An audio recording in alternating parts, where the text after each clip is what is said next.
बड़ा घर, बड़ी फैमिली और ज्यादा अप्लायंसेस, तो इलेक्ट्रिसिटी बिल भी बड़ा।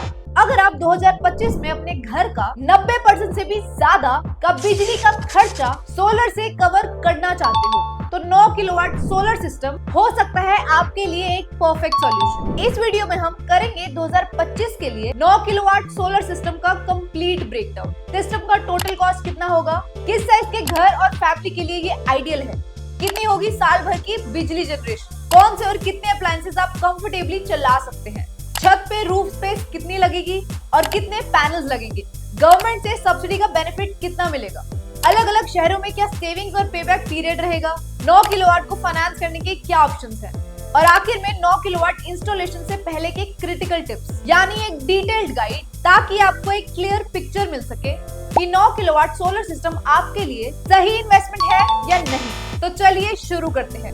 पहला ये समझते हैं 9 किलोवाट सोलर सिस्टम एग्जैक्टली किस कैटेगरी के घर और कितने लोगों की फैमिली के लिए फिट बैठता है। 9 किलोवाट सोलर सिस्टम एकदम परफेक्ट है बड़ी फैमिलीज के लिए, जिसमें 6 से 10 मेंबर्स होते हैं और जो 4 से 6 BHK houses, joint family setups, duplex या बंगलोज में रहते हैं जहां इलेक्ट्रिसिटी काफी ज्यादा यूज होती है। ये उन घरों के लिए आइडियल है जहां 3 से 4 एसी, 2 से 3 गीजर्स, माइक्रोवेव जैसे हेवी अप्लायंसेस का काफी यूज होता है। और हाँ, अगर आप अपनी ईवी कार या स्कूटर घर पे सोलर से चार्ज करना चाहते हो तो 9 किलोवाट सोलर एक अच्छा चॉइस है। चलिए अब ये समझते हैं 9 किलोवाट सोलर एक साल में कितना करंट जनरेट करता है।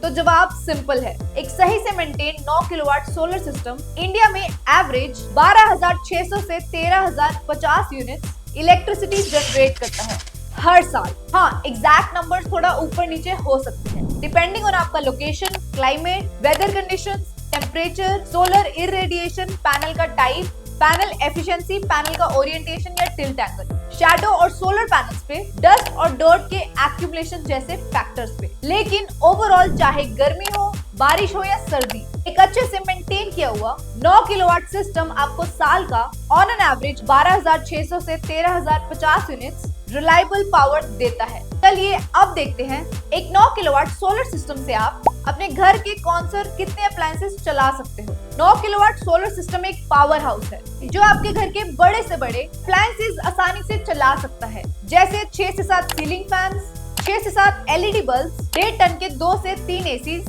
2 से 3 गीजर्स, एक रेफ्रिजरेटर, एक वॉशिंग मशीन, 2 से 3 टीवीज, किचन के हेवी ड्यूटी अप्लायंसेस जैसे माइक्रोवेव, मिक्सर और इंडक्शन कुकटॉप, एक ईवी चार्जर, एक वाटर पंप और लैपटॉप और मोबाइल डिवाइसेस भी इजीली चार्ज हो जाते हैं। मतलब एक 9 किलोवाट सोलर सिस्टम पूरे घर का हेवी लोड संभालने के लिए परफेक्ट है। लेकिन बस हेवी अप्लायंसेस चलाते वक्त थोड़ा स्मार्ट प्लानिंग करके लोड बैलेंस करना जरूरी है। चलिए अब जानते हैं एक 9 किलोवाट सोलर सिस्टम को लगाने के लिए आपकी छत पर कितनी शैडो फ्री स्पेस चाहिए। 1 किलोवाट सोलर को लगाने के लिए छत पे लगभग 80 स्क्वायर फीट की स्पेस लगती है, यानी 9 किलोवाट सोलर सिस्टम लगाने के लिए आपको छत पर करीब 720 स्क्वायर फीट का शैडो फ्री स्पेस चाहिए होगा, मतलब एक छोटे 1 BHK फ्लैट जितनी खाली जगह। अब जान लेते हैं 9 किलोवाट सोलर लगाने के लिए कितने पैनल्स चाहिए। अगर आप सोलर स्क्वायर के 545 what monocoque half cut bifacial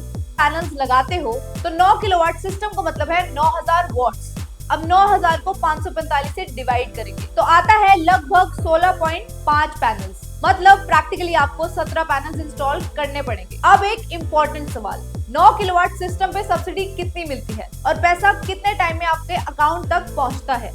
2025 में PM सूर्यगढ़ मुफ्त बिजली योजना के तहत 9 किलोवाट सिस्टम पर आपको सेंट्रल गवर्नमेंट से 78,000 तक की सब्सिडी मिलती है। इसके अलावा कुछ स्टेट्स अपनी तरफ से एक्स्ट्रा सब्सिडी भी देते हैं। उत्तर प्रदेश और दिल्ली में आपको सेंट्रल के 78,000 की सब्सिडी के ऊपर 30,000 की स्टेट सब्सिडी भी मिलती है, मतलब टोटल हो गया 1,08,000। असम में और भी ज्यादा बेनिफिट है, यहाँ आपको एडिशनल 45,000 की स्टेट सब्सिडी मिलती है over and above central subsidy, जिससे टोटल सब्सिडी अमाउंट हो जाता है 1,23,000। लेकिन ये याद रखिए, subsidy first come first serve basis पे होती है और सब्सिडी का बेनिफिट आपको मेनली ऑन ग्रिड सिस्टम्स पर ही मिलता है। कुछ स्टेट्स ने इसे हाइब्रिड सिस्टम्स तक एक्सटेंड किया है, लेकिन ऑफ ग्रिड सिस्टम के लिए प्रेजेंट रूल्स के अंडर सब्सिडी अवेलेबल नहीं है। और एक कंडीशन का ध्यान रखना जरूरी है, आपको DCR पैनल्स लगाने पड़ेंगे, यानी ऐसे पैनल्स जिनके सोलर सेल्स इंडिया में ही मैन्युफैक्चर किए गए हों।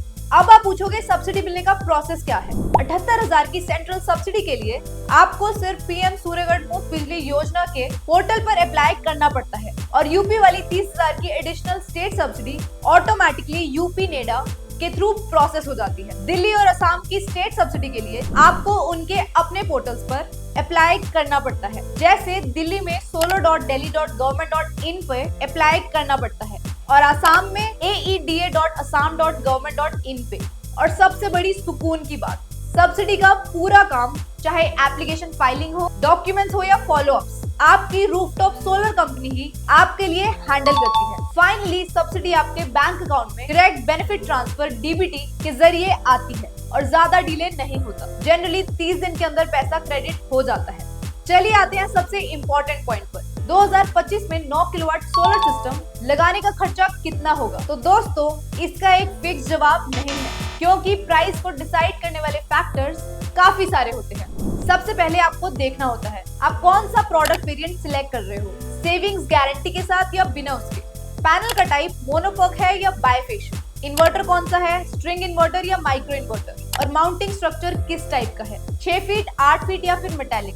इसके अलावा भी कॉस्ट को इम्पैक्ट करते हैं कुछ और फैक्टर्स, जैसे मेंटेनेंस प्लान इंक्लूडेड है या नहीं, आप किस सिटी या रीजन में हो, रूफ की हाइट कितनी है और आपके डिस्कॉम के नेट मीटरिंग चार्जेस क्या है। चलिए अब 9 किलोवाट के कॉस्ट की ओर बढ़ते हैं। ये जो टेबल आप देख रहे हो उसमें इंडिया के अलग अलग शहरों के लिए 9 किलोवाट सोलर सिस्टम का एस्टिमेटेड कॉस्ट दिया गया है, सब्सिडी के बिना और सब्सिडी के बाद दोनों ऑप्शंस के साथ। इससे आपको एक प्रैक्टिकल और रियलिस्टिक आइडिया मिलेगा कि 9 किलोवाट सिस्टम के लिए बजट कितना रखना चाहिए और आप अपनी प्लानिंग स्मार्टली कर पाएंगे। अब अगला सवाल, 9 किलोवाट सोलर सिस्टम से आखिर 25 सालों में आपको कितनी टोटल सेविंग्स होगी और इसका पेबैक पीरियड यानी इन्वेस्टमेंट रिकवर करने का टाइम कितना रहेगा, ये समझते हैं।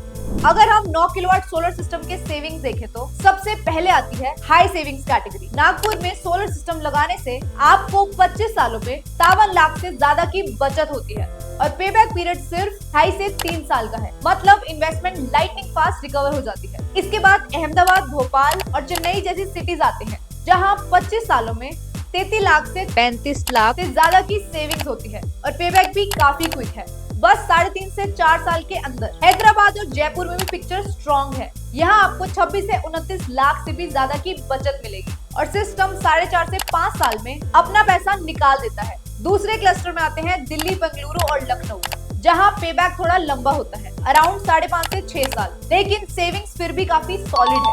दिल्ली में 19 लाख से ज्यादा, बेंगलुरु में 24 लाख से ज्यादा और लखनऊ में 22 लाख से ज्यादा की बचत आपको मिलती है। मतलब चाहे शॉर्ट पेबैक हो या थोड़ा लंबा, हर जगह रूफटॉप सोलर आपको लैक्स ऑफ रुपीज का लॉन्ग टर्म फायदा देता है।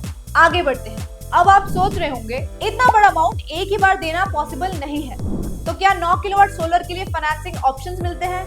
चलिए अब उसी के बारे में बात करते हैं। सोलर इन्वेस्टमेंट को पॉकेट फ्रेंडली बनाने के लिए अलग अलग फाइनेंसिंग चॉइसेस हैं। आइए उन्हें एक एक करके समझते हैं। पहला ऑप्शन पर्सनल लोन। आप अपना सोलर सिस्टम पर्सनल लोन के थ्रू भी फाइनेंस कर सकते हो, लेकिन इसमें इंटरेस्ट रेट थोड़ा हाई होता है, यूजुअली 15 से 17%। प्रोसेसिंग टाइम लगभग 10 दिन का होता है और टेन्योर छोटा होता है, 2 से 3 साल के बीच। दूसरा ऑप्शन होम लोन। अगर आपके पास ऑलरेडी एक होम लोन है तो आप सोलर के लिए उसमें टॉप अप लोन ले सकते हो। ये एक अफोर्डेबल ऑप्शन है क्योंकि इंटरेस्ट रेट 10 से 12% तक होता है। प्रोसेसिंग टाइम थोड़ा लंबा होता है, अराउंड 30 दिन। सबसे बड़ा फायदा ये है कि आपको रीपेमेंट का टाइम पूरे होम लोन टेन्योर तक मिल जाता है। तीसरा ऑप्शन एनबीएफसी लोन। एनबीएफसी यानी नॉन बैंकिंग फाइनेंशियल कंपनी भी सोलर के लिए फाइनेंसिंग देते हैं। इनका प्रोसेस सबसे फास्ट होता है, सिर्फ 1 से 2 दिन में अप्रूवल मिल जाता है। इंटरेस्ट रेट पर्सनल लोन के बराबर होता है, 15 से 17%, लेकिन टेन्योर फ्लेक्सिबल होता है, 6 महीने से लेकर 5 साल तक। ये ऑप्शन उन लोगों के लिए परफेक्ट है जिनको क्विक फाइनेंसिंग चाहिए। चौथा option PSU banks, public sector banks solar financing के लिए सबसे कॉस्ट इफेक्टिव होते हैं। यहाँ इंटरेस्ट रेट सिर्फ 7 से 10% होता है, जो सबसे लोएस्ट है। प्रोसेसिंग टाइम थोड़ा लंबा होता है, 30 से 45 दिन तक, लेकिन टेन्योर काफी लंबा होता है, अप टू 10 साल, जो ईएमआई को मैनेजेबल और इजी बना देता है। चलिए देखते हैं 9 किलोवाट सोलर इंस्टॉलेशन से पहले कौन से प्रैक्टिकल टिप्स आपके काम आएंगे। पहला टिप, शैडो एनालिसिस। मतलब ये समझना कि आपकी छत पर कहीं पेड़, बिल्डिंग, वाटर टैंक या डिश का शैडो तो नहीं पड़ रहा, क्योंकि अगर सोलर पैनल्स पर शैडो पड़ती है तो पैनल्स की पावर जनरेशन गिर जाती है। इसलिए एक डिटेल्ड 360 डिग्री साइट सर्वे और शैडो एनालिसिस बहुत जरूरी है, ताकि ये डिसाइड किया जा सके कि पैनल्स को छत के किस एरिया में लगाया जाए जहां शैडो का इफेक्ट सबसे कम हो। दूसरा, माउंटिंग स्ट्रक्चर। ये सोलर इंस्टॉलेशन का सबसे क्रिटिकल कंपोनेंट होता है। स्ट्रक्चर रस्ट फ्री 25 साल तक ड्यूरेबल होना चाहिए और ऐसा होना चाहिए जो cyclo winds 170 plus kilometre per hour को विथस्टैंड कर सके। तीसरा, wiring and safety. Solar system की जान होती है उसकी वायरिंग, इसलिए जरूरी है कि हमेशा high quality AC/DC cables, branded connectors और प्रॉपर अर्थिंग किया जाए। अगर company local low grade wiring लगाती है तो शॉर्ट सर्किट और फायर हैजर्ड का रिस्क सीधा आपके घर की सेफ्टी को कॉम्प्रोमाइज कर देता है। चौथा, वेंडर सिलेक्शन। लोकल कॉन्ट्रैक्टर्स की जगह एक trusted EPC solar company choose करें जो एंड टू एंड सपोर्ट दे। पांचवा, cleaning and maintenance plan. Regular cleaning और मंथली प्रोफेशनल मेंटेनेंस प्लान लेना जरूरी है। ये इंश्योर करेगा कि सिस्टम हमेशा पीक एफिशिएंसी पे काम करे। तो बस ये था 9 किलोवाट सोलर सिस्टम का पूरा ब्रेकडाउन। अगर आप भी अपने घर या ऑफिस के लिए स्मार्ट एनर्जी सॉल्यूशन ढूंढ रहे हो तो सोलर स्क्वायर की फ्री कंसल्टेशन बुक कीजिए, लिंक डिस्क्रिप्शन में है। आज ही क्लिक करके अपनी सेविंग्स और सस्टेनेबिलिटी जर्नी शुरू कीजिए।